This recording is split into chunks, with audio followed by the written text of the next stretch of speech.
ತಾಂತ್ರಿಕ ಕಾರಣಗಳಿಂದ ವಿಳಂಬಗೊಂಡಿದ್ದ ಜುಲೈ ಹಾಗೂ ಆಗಸ್ಟ್ ತಿಂಗಳ ಗೃಹಲಕ್ಷ್ಮಿ ಯೋಜನೆಯ ಹಣ ಇದೇ 7 ಮತ್ತು 9ರಂದು ಫಲಾನುಭವಿಗಳ ಖಾತೆಗೆ ಜಮಾ ಆಗಲಿದೆ ಎಂದು ಮಹಿಳಾ ಮತ್ತು ಮಕ್ಕಳ ಅಭಿವೃದ್ಧಿ ಇಲಾಖೆ ಸಚಿವರಾದ ಲಕ್ಷ್ಮಿ ಹೆಬ್ಬಾಳ್ಕರ್ ಹೇಳಿದ್ದಾರೆ.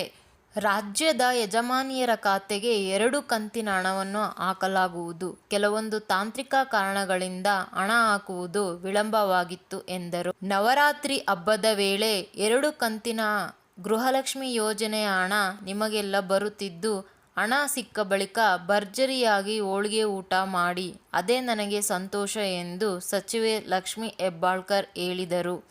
ಈ ಹಿಂದೆ ಕಾರ್ಯಕ್ರಮದಲ್ಲಿ ಮಾತನಾಡಿದ್ದ ಸಚಿವೆ ಲಕ್ಷ್ಮಿ ಹೆಬ್ಬಾಳ್ಕರ್, ನಮ್ಮ ಸರ್ಕಾರ ಜಾರಿಗೆ ತಂದ ಪಂಚ ಗ್ಯಾರಂಟಿ ಯೋಜನೆಗಳು ಯಶಸ್ವಿಯಾಗಿವೆ.